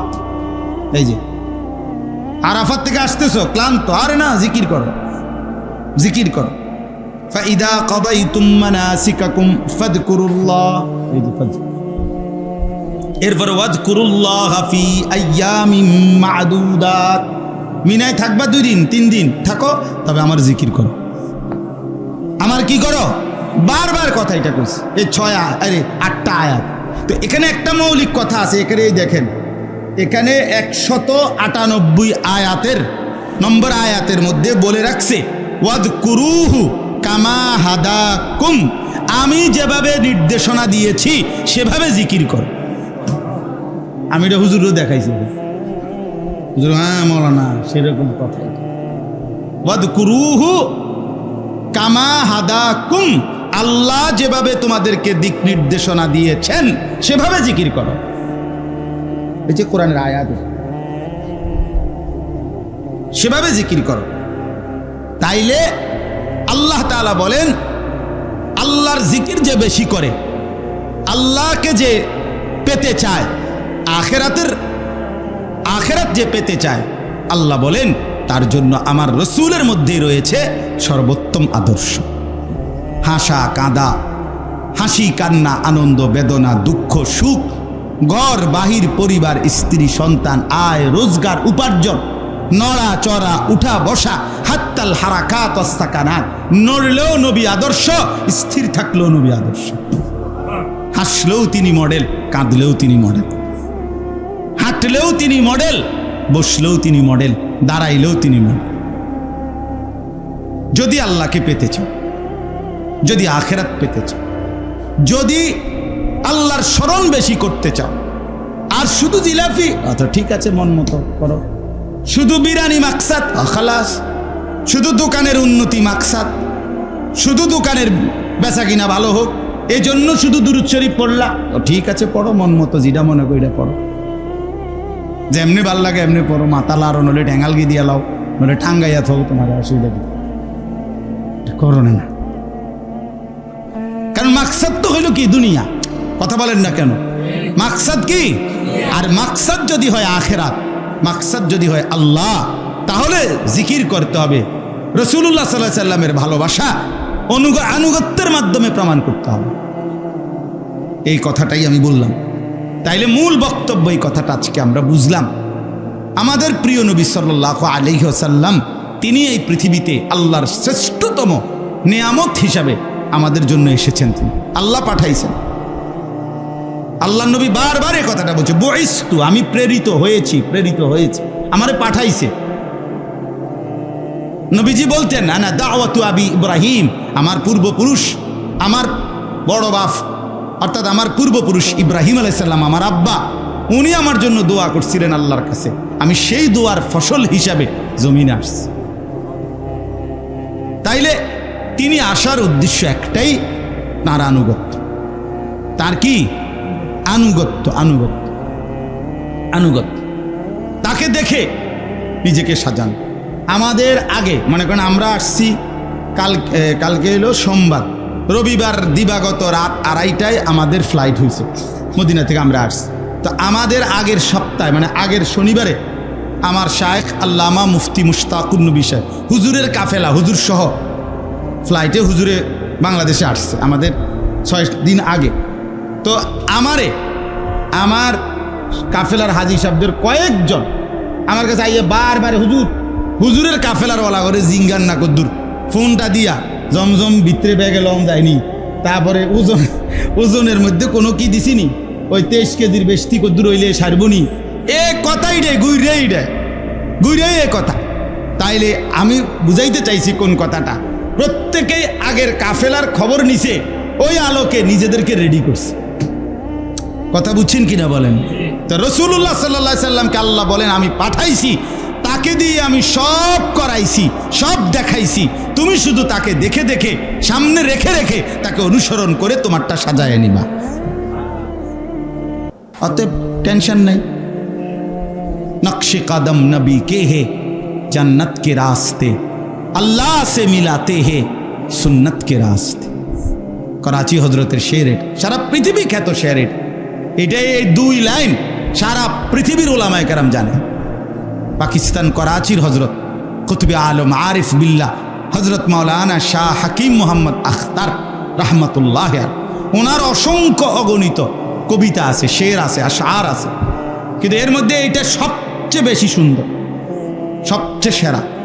নকশে কদম নবী কে হে, নবী সাল্লাল্লাহু আলাইহি সাল্লামের কদম পাও জিন্দিগি যেখানে যেখানে যেমনে পড়ছে ঠিক ওই নকশা অনুপাতে তুমি চলো জান্নাতকে রাস্তে, জান্নাতের রাস্তায় চলে যাবে। আল্লাহ সে মিলাতে হে সুন্নত কে রাস্তা, আল্লাহর সাথে মিলতে চাও সুন্নতের রাস্তা। একটাই পথ, নবী সাল্লাল্লাহু আলাইহি সাল্লামের অনুসরণ বাদ দিয়ে আল্লাহ পর্যন্ত পৌঁছবে না, মাগফিরাত মিলবে না, জাহান্নামের আযাব থেকে মুক্তি হবে না, আল্লাহর সাক্ষাৎ পাওয়া যাবে না। আল্লাহ আমাদেরকে বুঝ দান করে। কোরআনের অগণিত আয়াত বাফ, অগণিত আয়াত, অগণিত আয়াত, অগণিত আয়াত। তাইলে আমি প্রথম বাকিটুকু বলতেছি। এখন প্রথমে কথাটা আপনারা বুঝলেন, আমরা আজকে প্রত্যেকেই এই যারা এখানে বসছেন সিদ্ধান্ত নেন যে আমরা নিজেদের জীবনের বাকিটুকু চেষ্টা করি আস্তে আস্তে সুন্নাত বাড়াই। আমার চলা ফেরা, আচার ব্যবহার, আহার নিদ্রা, ঘুম থেকে উঠা, ঘুম যাওয়া, পেশাব পায়খানার আগে, পেশাব পায়খানার পরে, অজু গোসলের আগে, অজু গোসলের পরে, খানার আগে, খানার পরে রসুলের সুন্নাত কি কি এগুলো একটু একটু খেয়াল করে শুনে শুনে বারবার আমল করা, এগুলাকে নিজের মধ্যে আনা। আহামরি খুব কঠিন কিছু হবে, তাই চেষ্টা করে সিদ্ধান্ত নেন, ফিকির করে। কিন্তু ওই যে প্রথম থেকেই যদি সিদ্ধান্ত নেন আপনি ফাটতেন না। হ্যাঁ, আমি আপনার আরাফা থেকে, আমার রুমের ছিল সাথী আমরা 4 জন, আমি সহ, আমি যে রুমে শুধু থাকতাম আর মক্কায় আসিলাম হোটেল। তো আরাফাত থেকে বাসে আসা যায় মুজদালিফায় রাত্রে, তো হাইটাও আসা যায়। তো আমি আমার রুমের 3 জনকে বুঝাইয়া বললাম যে দেখেন বাসে অনেক কষ্ট, বাসে জ্যাম বাইজা থাকে ওই দিন রাত্রে, 5 মিনিটের রাস্তা, কিন্তু কখনো কখনো 4 ঘন্টা 4.5 ঘন্টাও লাগে। আমরা হাঁটতে থাকি 1.5 থেকে 2 ঘন্টায় আমরা পৌঁছে যাব আরামসে, তালবিয়া পড়তে পড়তে, লাব্বাইক করতে করতে। তো আমি বললাম, তো রওনা দিলাম আমরা মুজদালিফার সীমানায়। যখন ঢুকছি মুখে তখন প্রচণ্ড জ্যাম, ভিড় আর ভিড়, আর আজ্ঞানেই যাইতেছে না। তা আমার সাথী একজন বলতেছেন যে জ্যামনে হুজুর ডাইনে বামে একখানে বইতেইব, আমার ঘাম আর ভাল লাগতেছে, পারতেছে। আমি শক্তভাবে বললাম অসম্ভব কথা, এখানে আপনি যদি দাঁড়ান তাহলে আপনার মরণ নিশ্চিত, এই ধাক্কা খাইয়া আপনি মরেই যাবেন। এই তালের উপরে আপনাকে হাইটা যাইতে হইব সামনের দিকে, কদ্দুর হাইটা গেলে যখন জ্যামটা কমে যাবে, ফাঁকা হবে, তখন আপনি দাঁড়াইবেন। তাইলে আমার বলার উদ্দেশ্য হইল, আপনি যদি শুরু করেন, নিয়ত করেন যে আমি পালন করবো, আমি যামু গন্তব্যে, তাহলে ঠিকই যাইতে পারবেন। আপনি শুরু করবার আগে যদি এনে থাকতে কন না আমি পারতাম না, তো আপনি জীবনেও গন্তব্যে পৌঁছতে পারবেন। তাহলে আপনি নবীজির শেখানো দোয়া পারেন না, তো আর কোনোদিন শিখবেন না। সিদ্ধান্ত নিয়ে নিছেন আপনি পারেন না, আমি আর পারতামও না, তো এইটা কোনো কথা হইল না। আমি সুন্নত মেসওয়াক করি নাই ইতিপূর্বে, আর করতামও না, তো তাহলে হইব কেমনি? নবীজি কিভাবে ঘুমাইতেন আমি এইটা আগেও পালন করি নাই, আর এখন আর পালন করে হুদা করতাম না, তাহলে আপনি আগাইবেন কেমন? যেটুকু সময় আছে হাতে হায়াতের, এটুকুই কাজে লাগাই। 100টা আমি করতে হুজুর, আমরা কি আর আপনার মতো সবডি পারবেন না? আপনাদের কইছি না তো সবডি, আপনি 100টার মধ্যে 30টা আগাক না, কথা বলেন না কেন? একটা শুরু করেন না, নতুন একটা সুন্নত নতুন শুরু করেন। মসজিদে ডান পাও দিয়া ঢুকা, এটা খেয়াল করে ঢোকেন না। বাথরুমে টয়লেটে বাম পাও দিয়া ঢুকা, এটাই শুরু করেন না। কথা বোঝেন নাই আপনার? একটা শুরু করেন, একটা কিছু করেন না। ডান দিকে কাত হইয়া ঘুমানো, এটা শুরু করেন না। না হইতো না, আমাদের কামনে হইতো না। আপনি কি মাথার তলে বাতা নিচে দিকে দিয়া পাওয়ালগি দিয়ে নিয়ে হতেন? কথা বলেন না কেন? আপনি কোনো না কোনো দিকে কাত হইয়া ঘুম যান কিনা, তো সেটা ডান দিকে কাত হইয়া শুইলে আপনার সমস্যাটা কি বলেন? আমরা বাথরুম টয়লেটে পাও দিয়া ঢুকি না মাথা দিয়া ঢুকি, তো তো এটা বাম পাও দিয়া ঢুকলে সমস্যা কি? আল্লাহ আমাদেরকে বুঝ দান করেন। এখন আসেন একটা কথা দ্বিতীয় যে অংশটা বলার জন্য, সেটা হইল ওই একটা আয়াত আগে পড়ে শুনাইলাম একটু আগে, যে আল্লাহ তাআলা বলেন যদি আল্লাহকে ভালোবাসতে চাও তাহলে আমার নবী বন্ধু আপনি বলেন যে তোমরা আমাকে অনুসরণ করো, তাহলে কি হবে? ইউহিব্বুকুমুল্লাহ ওয়া ইয়াগফির লাকুম যুনুবাকুম, তাহলে আল্লাহ তোমাদেরকে ভালোবাসবে আর তোমাদের গুনাহ আল্লাহ মাফ করে দিবে। তাহলে মাগফিরাত পাওয়ার জন্য নবী সাল্লাল্লাহু আলাইহি সাল্লামকে ভালোবাসা কি জরুরি। আমার বুঝিনি বা কথাটা। তো আবার বলেন মাগফিরাত পাওয়ার জন্য আল্লাহর নবীর অনুসরণ কি জরুরি। এইখানে আল্লাহ তাআলা মাগফিরাত পাওয়ার জন্য, নিজের গুনাহ মাফ করাইবার জন্য হায়াত থাকতে, দুনিয়ায় থাকতেই জাহান্নাম থেকে বাঁচার জন্য, জাহান্নামের আযাব থেকে বাঁচার জন্য, কবরের আযাব থেকে বাঁচার জন্য গুনাহ মাফ নেওয়া জরুরি কিনা, এইটার একটা চমৎকার কৌশল, কার্যকর একটা পদ্ধতি আল্লাহ তাআলা এই আয়াতের মধ্যে বলে দিছে। একটা দারুণ সিস্টেম বাতলাই দিছে যে তোমার মাগফিরাত দরকার, তোমার গুনাহ মাফ নেওয়ার দরকার, জাহান্নামকে ভয় করো বান্দা, তা আমি আল্লাহ তোমার একটা বুদ্ধি করি। সেটা হলো তুমি মদিনার রওজা পাকে আমার যে বন্ধু আছে, এই বন্ধুর সামনে গিয়া দাঁড়াইয়া বন্ধুকে সামনে রাইখা আমি আল্লাহর কাছে তোমার গুনাহ মাফ চাইবা, আর দিল থেকে বলবা, হে আল্লাহর নবী আমনে কুদ্দুর কর না। আল্লাহ বলেন যদি আমার বন্ধু তোমার লগে কুদ্দুর কয় আমার দ্বারে, নিশ্চিত আমি তোমারে মাফ করে দেব। এই মদিনার কথাটা বলতে গিয়ে মদিনা কেন যাবে, রাসূলুল্লাহ সাল্লাল্লাহু আলাইহি সাল্লামের রওজায় কেন দাঁড়াবো? এই যে আল্লাহ বলেন ওয়ালাউ আন্নাহুম ইয যালামু আনফুসাহুম, জীবিত অবস্থায়ও মৃত্যুর পরে সেম হুকুম সরাসরি। নবী সাল্লাল্লাহু আলাইহি ওয়াসাল্লামের আদব, সম্মান, ইজ্জত, আজমত, আনুগত্য, অনুসরণ, নবীজির শ্রদ্ধা, সব কিছু খোদার কসম তিনি সরাসরি দুনিয়ার হায়াতে যখন ছিলেন তখন যেমন, এখন তিনি কবরে আছেন এখনো তেমন, একদম বরাবর, একদম বরাবর। নবীজি বলছেন এখন আমার সামনে দাঁড়াইয়া আমার জিয়ারত যে করে, আমার সামনে দাঁড়ায়, সে যেন কামান জারানি ফি হায়াতি, দুনিয়ার জীবনে আমার হায়াত থাকাকালীন যেভাবে আমার জিয়ারত করছে ঠিক যেন এরকম, সরাসরি সমান। নবী সাল্লাল্লাহু আলাইহি সাল্লামের জীবিত থাকাকালীন যেমন নবীজির সামনে উচ্চস্বরে কথা বলার অনুমতি ছিল না, নবীজির ইন্তেকালের পরেও সাহাবায়ে কেরাম কোনোদিন নবীজির এই মদিনায় মসজিদে নববীতে রওজা শরীফের সামনে উচ্চস্বরে কথা বলেন না। ইন্তেকালের পরে হযরত ওমর রাদিয়াল্লাহু তাআলা আনহুর জামানায় একবার একজন লোক মসজিদে নববীতে রওজা শরীফের পাশে মুসলমান ইমানদার বয়ান করতেছিলেন, কথা বলতেছিলেন, একটু জোর আওয়াজে কথা বলছে।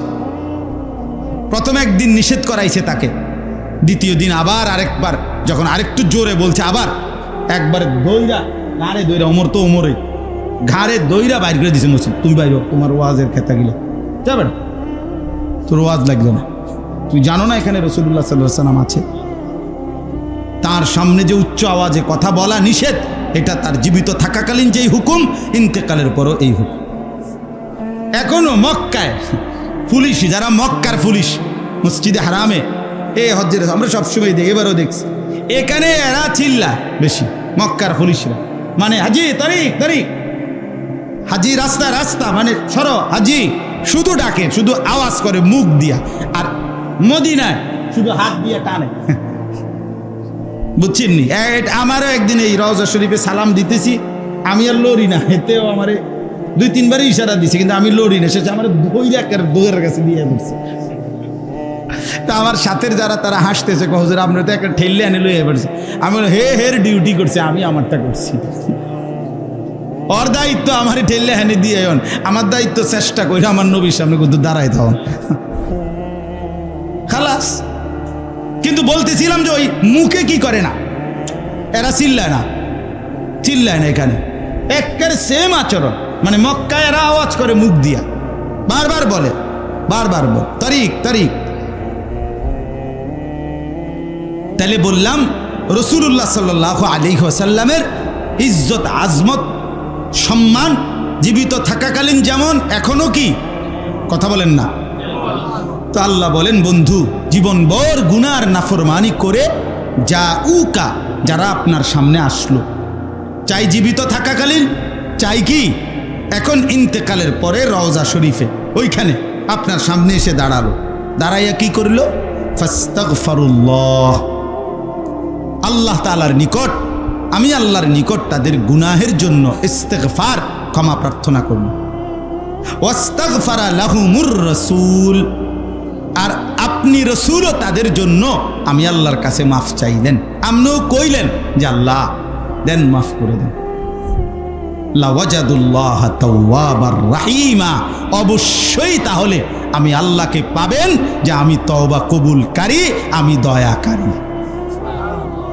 বন্ধু, আপনি বললে আমি আর ফিরাইতাম না, আপনি বললে ফেরানো। সুবহানাল্লাহ।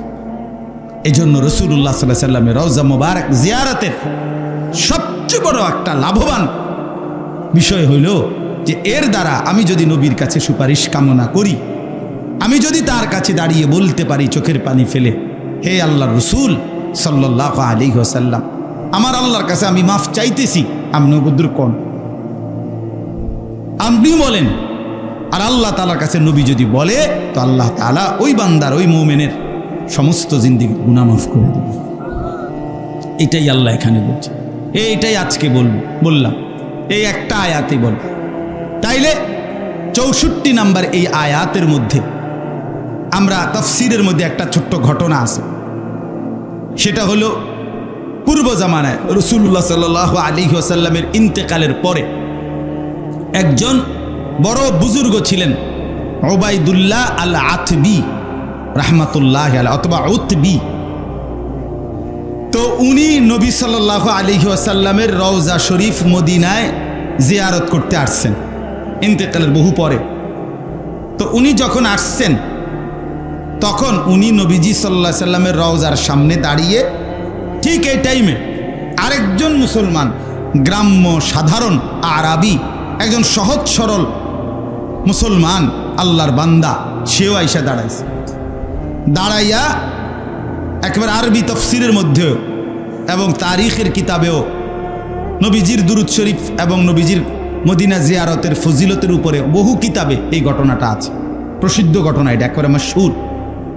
তো এই লোকটা আইসে, ওই যে সাথে যেই লোকটা ওই বুজুর্গের পাশে আইসা দাঁড়াইছে, দাঁড়াইবার পরে এই লোকটা আইসাই প্রথম নবী সাল্লাল্লাহু আলাইহি ওয়াসাল্লামের রওজার সামনে দাঁড়িয়ে সালাম দিছে, আসসালামু আলাইকা আইয়ুহান নাবিয়্যু ওয়া রাহমাতুল্লাহি ওয়া বারাকাতুহু।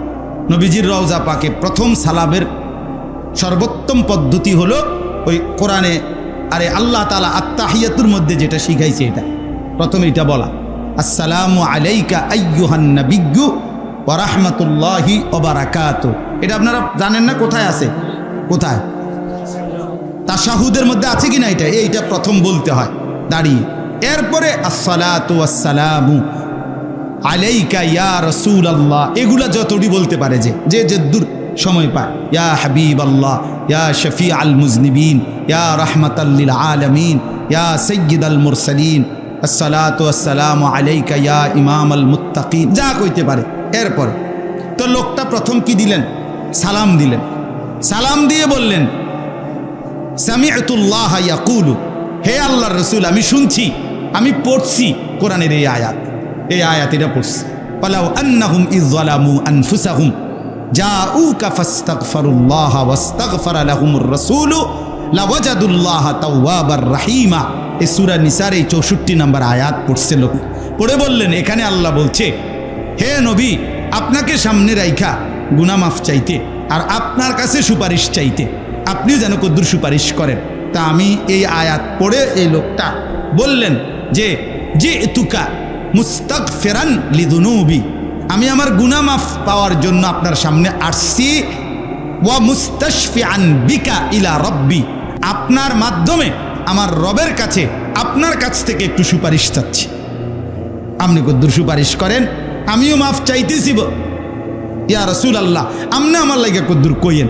এই কথা বলে লোকটা ইস্তিগফার করে নবীজির জন্য এবার চারটা শের, 4টা লাইন কবিতা নবীজির ভালোবাসায় পড়ছে। ইয়া খায়রা মান দুফিনাত বিল কা'i আ'যামুহু ফাতাবা মিন তিবিহিন্নাল কা'উ ওয়াল আকামু নাফসিল ফিদাউ লিকবরিন আনতা সাকিনুহু ফীহিল আফাফু ওয়া ফীহিল জুদু ওয়াল কারাম। এই শের এটা নবীজির মহাব্বতে, নবীজির ভালোবাসায় সে এই কবিতার 4টা লাইন পড়ছে, পইরা দোয়া করে চলে গেছে। ওই কিছুক্ষণ পরে এই বুজুর্গ জিয়ারত শেষ করে উনি যখন একটা জায়গায় বসছে, ওনার তন্দ্রা চলে আসছে, চোখ বন্ধ হয়েছে। এই বুজুর্গ উতবি অথবা আতাবি, ওবায়দুল্লাহ আল আতবি, তে ইনি চোখ বন্ধ করে ঘুম চলে আসছে ওনার। উনি স্বপ্নে সরাসরি রাসূলুল্লাহ সাল্লাল্লাহু আলাইহি সাল্লামকে দেখছে। নবীজি ওনাকে বলছেন, আল হিক, তুমি এক্ষুন গিয়া ওই লোকটার কাছে, যে একটু আগে আমারে কি করে গেল, সালাম দিয়ে গেল, এই বেদুইন, তার লগে দেখা করো, তারে সাক্ষাৎ করে বলো যে আমি আল্লাহর কাছে তার জন্য মাগফিরাতের সুপারিশ করেছি এবং আমার আল্লাহ তাকে পুরাপুরি মাফ করে দিয়েছে। তিনি শুনাইছেন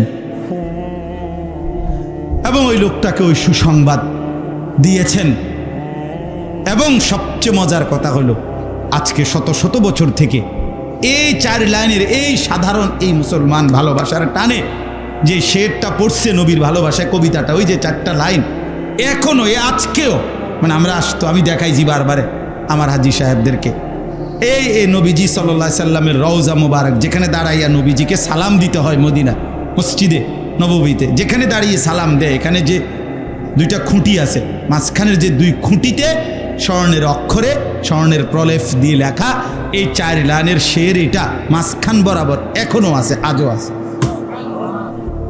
ওই ব্যাটার, এটা ওই বেদুইনের, এই সাধারণ ওই মুসলমান, কিন্তু মহব্বত ছিল কি অসাধারণ, এখনো আছে। এই মাঝখানে যে শেরটা লেখা, এটা এই ব্যাটার শের। আল্লাহ কবুল।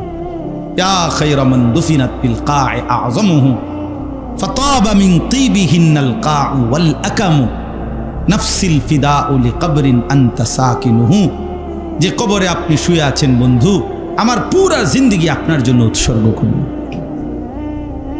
এই শের লিখে নিছেন। তো আমি আজকে এতটুকুই আপনাদেরকে বললাম, মেহেরবানি করে প্রত্যেকে একথা বুঝতে শিখেন। তাহলে 2টা কথা। 1 নাম্বার কথা হলো, রাসূলুল্লাহ সাল্লাল্লাহু আলাইহি সাল্লামের রওজা মুবারক মদিনার জিয়ারত আমাদের জন্য দরকার কিনা? কথা বলেন না কেন? আমার মাগফিরাতের। কেমনে মাগফিরাত? মানে চাইবো আল্লাহর কাছে, কিন্তু নবীজির কাছে কি চাইবো? সুপারিশ। আমরাও আগে ছাত্র জীবনে সব সময় দেখছি, মুহতামিম সাহেবের থেকে ছুটি আনতে হইলে জিম্মাদার ওস্তাদ একজনের কি লাগে? কদ্দুর সুপারিশ লাগে। ওডালে গেলে তো আবার মুহতামিম সাহেব কবুল, বুঝছেন? আমাদের শায়েখ আল্লামা মুফতি মুশতাকুন নবী কাসেমি, তিনি ওনার আব্বা যান, হুজুরের আব্বা আমার ওস্তাদ, হুজুরের আব্বাও আমার ওস্তাদ, হুজুর নিজেও আমার ওস্তাদ। আমি দুজনের কাছে, বাপফুদ দুজনের কাছেই পড়ছি। তো হুজুরের আব্বাও অনেক বড় আলেম ছিলেন, হজরত মাওলানা আব্দুল কুদ্দুস সাহেব রহমতুল্লাহ আলাইহি, লক্ষ্মীপুরে টুমচর মাদ্রাসার ভাইস প্রিন্সিপাল ছিলেন, লক্ষ্মীপুরের সবচেয়ে বড় মসজিদ চক মসজিদের খতিব ছিলেন, এখন শায়েখ যেটার খতিব। তো উনি সব সময় মদিনা জিয়ারত করে এরপরে মক্কায় যেতেন। তো উনি সব সময় বলতেন মক্কায় যাব, তবে মদিনার থেকে যাইতেন আর বলতেন অ্যাডভোকেট ধইরা আগে, এরপরে বিচারকের কাছে যাইতে আসি। বোঝেন নাই কথা? আগে কি ধরছি? অ্যাডভোকেটরে ধরে লইছি, অ্যাডভোকেট উকিল ধরে এরপরে কই যাইতেছি। মানে নবী সাল্লাল্লাহু আলাইহি সাল্লামের কাছে বলে গেছে আকুতি মিনতি যে আপনি কুদুর কইয়েন যাইতেছি, মালিকের ঘরে যাইতেছি, আপনি কুদুর বললেন। আলহামদুলিল্লাহ, শায়েখ দামাত বারাকাতুহুম হযরতও এখন প্রত্যেক রমজানের আগে 4-5 দিন আগে সব সময় উমরায় যায়, প্রতি বছরই যায়। আমরাও 2-1 বার হুজুরের সাথে যাওয়ার সুযোগ হয়েছে, এইবারও গেছিলাম রমজানে। তে হুজুরও এই তরতিব যে আগে মদিনা হইয়া এরপরে মক্কায় ঢুকি, আগে অ্যাডভোকেটরে ধইরা উকিল ধইরা এরপরে কই যায় বিচারক। বিচারক কে? আল্লাহ। এই জন্য আপনাদের কাছে 2টা কথা বললাম। একটা হলো রাসূলুল্লাহ সাল্লাল্লাহু আলাইহি সাল্লামের ভালোবাসা অনুসরণের মাধ্যমে। কিসের মাধ্যমে? নবীকে আল্লাহ পাঠিয়েছেন শুধুই কেবল তার কি করার জন্য? আনুগত্য করা। আর 2 নাম্বার হলো মদিনার জিয়ারত। মানে মক্কা বাদ দিয়ে তো আর মদিনার জিয়ারত হবে না। হবে কি? হবে না। অর্থাৎ হজ্জের সফর অথবা উমরার সফর। হজ এবং উমরা এর মাধ্যমেই আপনি কি যাবেন, মক্কা মদিনার সফর করবেন। আর এই সফরের বরকতের মধ্যে অনেক বরকত আছে, সের মধ্যে একটা অন্যতম বরকত যে আমি যদি রাসূলুল্লাহ সাল্লাল্লাহু আলাইহি ওয়াসাল্লামের রওজা মুবারকের সামনে দাঁড়াইতে পারি আর দিল দিয়া চোখের পানি ফেলে যদি আল্লাহর কাছে গুনাহ মাফ চাই, আর নবী যদি শুধু কুদ্দুর কয় আমার লাগে, উনি যদি একটা সুপারিশ করে, উনি যদি একটা সই দিয়া দেবে, একটা কথা বলে আল্লাহর কাছে, তো নিশ্চিত আল্লাহ মাফ করে দিবে। আজকে এতটুকুই কথা। আল্লাহ তাআলা আমাদের প্রত্যেককে মক্কা মদিনার সফর কবুল করে নেন। মালিকের ঘর দেখবেন, আল্লাহর ঘর দেখবেন, রসুলের রওজা পাক দেখবেন। এর চাইতে বড় সৌভাগ্য আর কি হইতে, এর চাইতে বড় সৌভাগ্য আর কি হইতে। কালো গিলাফ দেখলে কেমন হয় কি এই দেখেন, সবুজ গম্বুজ দেখলে কেমন হয় কি এই দেখেন। আমার সাথী একজন ছিল, ওনারে আমি কত কিছু বলছি, শিখাইছি। উনি বলছে হুজুর আমি রওজা শরীফ যাবে যখন মদিনাতে ঢুকবে, এখন আমি সব বুঝলে গেছি, সব বুঝলে গেছি, অকিচ্ছু মনে নাই। অর্থাৎ এটা একটা ভালোবাসার বিষয়, মহব্বতের বিষয়। এই জন্য হজের সফর থেকে যেহেতু আসছি, এই জন্য আপনাদেরকে আবারও মনে করাই দিলাম। চলেন সবাই নিয়ত করি, আল্লাহ যেন আমাদের প্রত্যেককে আল্লাহর ঘর জিয়ারতের তৌফিক দান করে। রাসূলুল্লাহ সাল্লাল্লাহু আলাইহি ওয়াসাল্লামের সামনে দাঁড়িয়ে আমরা যেন আমাদের গুনাহ মাফ চাই আল্লাহর কাছে, আল্লাহ তৌফিক দান করুন। এটা অনেক বড় অনুভূতি, অনেক বড়। আপনি এটা বুঝতেন না মিয়া, মানে আমি যদি অঞ্চি গেছি আপনারা বুঝছেন, কিচ্ছু বুঝছেন না মিয়া। এই অনুভূতি আপনি বুঝবেন না, আপনি সেখানে গেলে বুঝবেন আপনার হৃদয়ের তোলপাড় কাকে। আল্লাহ তৌফিক দান করেন, আল্লাহ কবুল করেন। আল্লাহ তাআলা আমাদের সবাইকে রাসূলুল্লাহ সাল্লাল্লাহু আলাইহি সাল্লামের সুন্নাতের অনুসরণ, ভালোবাসার দাবিতে নবীর আনুগত্যের তৌফিক দান করেন। চেষ্টা করবেন তো সবাই ইনশাআল্লাহ। সবাই ফিকির করেন, ভাইয়া এটা ভাবতে শিখেন। কথা ভালো কইছে হুজুরে, আমি সব সময় এটা কই, হ্যাঁ হুজুরের কথাটি ভালো লাগে, ভালো কইছে হুজুরে। এরপরে আপনি আসতে আত্মুচ্ছা গেলেন গামনের মতো করে, এই সদর বদরের জন্য ওয়াজ করান। আপনার কাছে এনে বইয়ে বইয়ে সার্টিফিকেট লইতে বইছি না, কথা বুঝছেন কিনা বলেন। বরং সবাই মিলে আমল করার জন্য, সবাই মিলে কি করার জন্য, আল্লাহ তাআলা আমাদেরকে তৌফিক দান করেন। জামিয়া মাদানিয়া এই মাদ্রাসা আলহামদুলিল্লাহ সব সময় আমরা আসি। মাদ্রাসাটা ছোট্ট টিনের ঘর, কিন্তু আলহামদুলিল্লাহ আমরা মহব্বত করি। আমার শায়েখ আল্লামা মুফতি মুশতাকুন নবী কাসেম হুজুরও অনেকবার এখানে আসছে, আরও অনেক বুজুর্গানে দিন আসছে।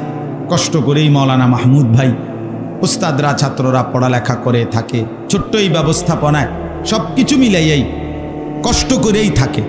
আপনাদের কাছে আমার একটা অনুরোধ, আমি আইসা এখন শুনলাম মাদ্রাসার জন্য, মাদ্রাসার একটা পুরাতন ফ্রিজ ছিল, ফ্রিজটা একদম নষ্ট হয়ে গেছে, মানে একবারে সার্ভিসিং করলেও আর ঠিক হবে না, একবারে বাদ হয়ে গেছে। তো জিজ্ঞাসা করলাম যে নতুন একটা ফ্রিজ আপনার কত হইতে পারে? তো উনি বললেন 39 বা 40,000 টাকা। তো 40,000 টাকাই ধরেন, তাহলে 40,000 টাকা আমরা যদি 80 জন মানুষ 500 টাকা করে দিই, তাহলে কত হয়? 40,000 টাকা হয় না? তো যে দূর আমরা আজকে মিলাইতে পারি, 80 জন যদি 80 জন পাই, তাই তো আলহামদুলিল্লাহ। আর যদি যে কয়জন হয়, তো এই কয়জন বাকিটা ওনার হাতে দিয়ে যাবো, দায়িত্ব উনি মিলাইব। বাকি 500 টাকা কইরা আল্লাহর বান্দাদের কাছ থেকে নিবেন। এখন যদি কারো থাকে দেন, আর যদি না থাকে তাইলে আপনি পরে দিন। আমার সাথে আসছেন আমার সেলিম ভাই, কোম্পানিগঞ্জ বাজারের ব্যবসায়ী, উনি দিয়ে দিছে 500 টাকা। আল্লাহ কবুল করেন, আল্লাহ মেহের। আমি দিলাম 1000 টাকা, আমার 2টা নাম, ঠিক আছে না? দেন, আর কেউ দিবেন কিনা বলেন, অথবা পরে দিলে কষ্ট করে বলেন লিখে নিবে, আর নগদ থাকলে নগদ দেন, যে কয়জনেরই হয়। মাশাআল্লাহ, মাহমুদ ভাই নাম লেখেন, এগুলো 80 জন হইলেই হবে, 500 টাকা করে দিবেন। মাশাআল্লাহ। আমার সাথী, আমার অনেক প্রিয় ছাত্র মাওলানা ইয়াহিয়া, আলহামদুলিল্লাহ সেও অনেক সুন্দর বয়ান করে, 500 টাকা দিছেন।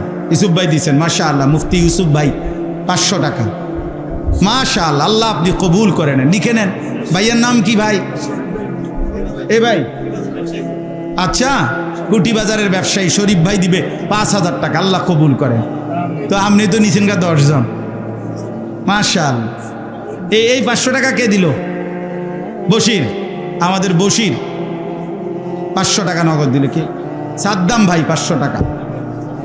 কি নাম ভাই এই 500 টাকাওয়ালা? জি, হাফেজ তাজুল ইসলাম ভাই, ভাইয়া দিছেন 500 টাকা। কি নাম? খলিল আহমদ। জি, খলিল ভাই, মা ভাইয়া দিছেন 500 টাকা, আল্লাহ কবুল করেন। আর কেউ দেন থাকলে দেন, এই 500 টাকাই হিসাব, 80 জন থেকে নেবেন। মাশাআল্লাহ, লিখে নেন নাম। ভাইয়ার নাম কি ভাই? জি, গোলাম হাক্কানি। আড়াইবাড়ি হুজুরের নাম।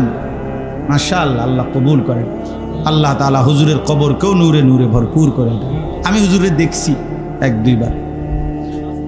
হ্যাঁ, তোমার নাম কি? তা জুয়েল। নগদ দিছ? নগদ 500 টাকা দিছে, দেন ফেরত দেন। আমাদের জুয়েল, মাশাআল্লাহ, কয়দিন জিরাইছে, হেরাউন আবার আইছে। জুয়েল ধরো। হাফেজ সাইফুল ইসলাম ভাই, কই ভাই? মাশাআল্লাহ, কত? 1000 টাকা, আল্লাহ কবুল করেন। 80 জনের হলে এরপরে নাও যেত না। না না, এরপর আমার টেয়ার দরকার কি? ফাউ টাকা বেশি নেবো কেন? ধরেন গুনে রাখেন, কিন্তু দেখেন আমরা এনে গুনে, এনে কয়জন হয়েছে? মানে 1000-এর 2 জন ধরবেন। এক্ষুনি দোয়া করে দেবো, এক্ষুনি ভাই। আমার আরেকটা বয়ান আছে, আমি চলে যেতে হবে। বলেন আরো ভাই, বলেন। মাদ্রাসার ছাত্র তোমরা বলো, তোমাদের আব্বুর থেকে নিয়ে দিবা কেউ 500 টাকা। বলো, কোনো ছাত্র যদি পারো বলো যে আমি হুজুর, আমি আমার আব্বুর থেকে 500 টাকা নিয়ে দেবো। বাড়িতে বলবা। মোহাম্মদ কাউসার, মাশাআল্লাহ, 500 টাকা। এই মাদ্রাসার ছাত্র তুমি? মাশাআল্লাহ।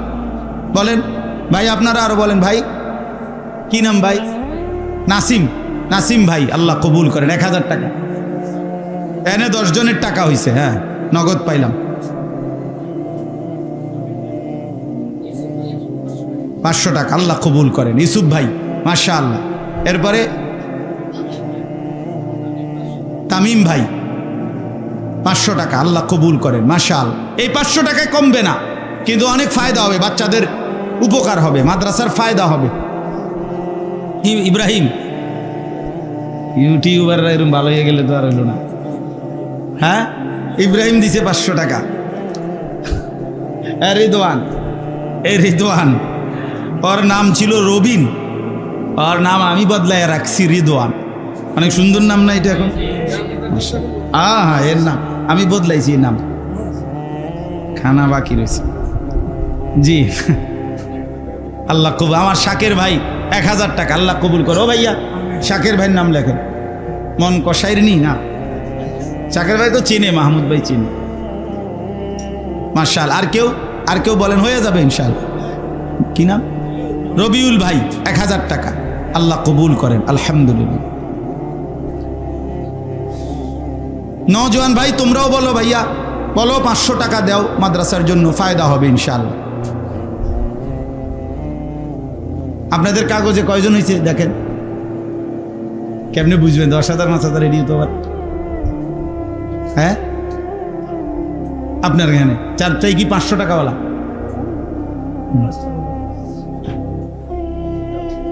আপনার এখানে মাস কে এটা? মাশাআল্লাহ, মহিউদ্দিন ভাই। ওই ভাই 500 টাকা ফেরত দিতাম। 1000, আল্লাহ কবুল করেন, আলহামদুলিল্লাহ, আলহামদুলিল্লাহ। আবু হানিফ ভাই 500 টাকা, আলহামদুলিল্লাহ। যারা লিখাইছেন পরে দেওয়ার, দয়া করে খুব দ্রুত। আপনি মনে করেন নভেম্বর ডিসেম্বরের দিকে দিলে এইটা নিতে হবে না, আপনি ফ্রিজ দিয়ে কিনবে, বেটা শীত, কাজে এক্ষুনি দিয়ে দিবেন, মানে 2-1 দিনের মধ্যে টাকাটা দিয়ে দিবেন। 500 টাকা, 1000 টাকা, 5000, যাই বলছেন, আল্লাহ আপনাদেরকে সর্বোত্তম বিনিময় দান করেন। জি ভাই, এরপরে আর কেউ বলবেন? আল্লাহ আপনাদেরকে উত্তম কবুল করেন। দেখেন, এবার মিলায়া দেখেন কত হয়েছে। বাকিগুলো আপনি ফিকির করে নিয়ে নিন, হয়ে যাবে ইনশাআল্লাহ। এরকম আরো 2-1 ভাই এটাই করবেন বলে আমি কইছি, বলে হুজুরে কইছে 500 টাকা, এর বেশি নিয়েন না। উনি 2টা দিলে 2 জনের নাম দিব, 2 জনের হিসাব, 80 জন ধরে আমি হিসাব মিলাইবেন। এনে গুনবেন কতজন হয়েছে। নগদ টাকা এটা 80টা হিসাব, 500 টাকার 80টা। 5000 টাকা যে দিছে সে 10টা নাম ধরবেন, তার দইরা বাকি যে কয় টাকা লাগে ওই কয় টাকা মিলাই নেবেন। আর কিছু? জি, মাশাআল্লাহ। শায়েখ আসবেন সেপ্টেম্বরের 7 তারিখ আমাদের এখানকার ইসলাহি মজলিস। আল্লাহ চাহে তো ইনশাআল্লাহ আমার পরম শ্রদ্ধেয় শায়েখ আল্লামা মুফতি মুশতাকুন নবী কাসেমি হুজুর আসবেন মাগরিব বাদ। হ্যাঁ, মাগরিব বাদ নি বয়ান, এশাবাদ। কে? ইউসুফ বিন ইকবাল সাহেব, আমাদের প্রিয় মাওলানা মুফতি ইউসুফ বিন ইকবাল, অনেক সুন্দর বয়ান করে ওই মাওলানা। হ্যাঁ, ওর বয়ানও শুনবেন, আল্লাহ তৌফিক দান। আচ্ছা আচ্ছা, আগামীকাল আমাদের দাওয়াত ও তাবলীগের পুরাতন সাথীদের জোড় আসরবাদ হাসপাতাল মসজিদে, এখান থেকে যাত্রাবাড়ি থেকে জামাত আসছে। হ্যাঁ, মাশা আল্লাহ মাশা আল্লাহ, আমাদের মুফতি মনিরুজ্জামান সাহেব হুজুর উনি আসবেন, আল্লাহ কবুল করে নেন। ওনার তাশকিলেই আমি প্রথম চিল্লার জন্য তশকিল হয়েছিলাম এবং আলহামদুলিল্লাহ 2022 সালে চিল্লার সফরে গেছিলাম। এই বছর আমি রমজান মাসে উমরায় গেছিলাম মক্কা মদিনা, আবার এবার হজে গেছি। তো রমজানের শেষ দশকে এতেকাফের সময় আমি আমার শায়েখ আল্লামা মুফতি মুশতাকুর নবী সাহেব হুজুরের সাথে তো এতেকাফ করি আজকে প্রায় 11 বছর। তো রমজানে একদিন রাত্রে হুজুরে আমারে বলতেছে একলা এই এতেকাফ অবস্থায় মসজিদে, মাওলানা আপনি তো এইবারই প্রথম, অন্যান্যবার আমি কখনো হয়তো হজে গেছি নয়তো উমরায় গেছি, মানে একই বছরে হজ এবং উমরা দুইবার মক্কা মদিনার সফর আর হয় নাই আমার, এইবারই প্রথম। তো হুজুরে বললেন যে যেহেতু এবার আপনি হজেও যে চাইবেন উমরায়ও গেছেন, তো একটা নিয়ত করেন এইবার আপনি 40টা দিন একটা চিল্লা তাবলিগে আল্লাহর রাস্তায় বের হন, তাইলে আল্লাহর বান্দাদের উপকার হবে, আপনারও উপকার হবে। আমি বললাম ঠিক আছে, আমি এক কথায় রাজি, মাহফিল টাফিল ইডি সব এক সাইড করে রইব, যা হইব। আলহামদুলিল্লাহ এই আশায় হুজুরের জবান দিছি এবং ইনশাআল্লাহ 26 তারিখ জুমার দিন, এই মাসে 26 তারিখ বাদ জুমা আমাদের জামাত আমরা চিল্লায় বের হব ইনশাআল্লাহ। আল্লাহ কমপক্ষে 15 থেকে 20 জন আলেম আমার সাথে যাবে ইনশাআল্লাহ, আরও আওয়াম সাথী আছে। এখান থেকে কেউ নেওয়া যাইতো না, কইলে হইতো না, না আমি নিয়ে ঝামেলায় আছি, আগেই কয়ে রাখছি। মানে কারে নিমু বহুজন প্রার্থী, এর মধ্যে আমি আমাদের অঞ্চলের আলেম না, কোন দিকে তো কাকরাইল যাব আমরা, কাকরাইল থেকে যেখানে দেয়। 2022 সালে আমি এক চিল্লার সফরে ছিলাম খুলনা, আলহামদুলিল্লাহ 40 দিন আল্লাহর দয়ায় 40 দিনের মেহনতে আমরা 7টা উপজেলায় 40 দিনে মেহনত করছি জামাত, এক উপজেলায় না 7 উপজেলায় 270 জন সাথী নিয়ে এক চিল্লার জন্য কাকরাইল আসছে, 17 জামাত, এর মধ্যে 57 জন আলেম এক চিল্লার জন্য বের হয়েছে ওই বছর। আল্লাহ যেন এবারও আমাদেরকে সুস্থতার সাথে খেদমতের তৌফিক দান করে।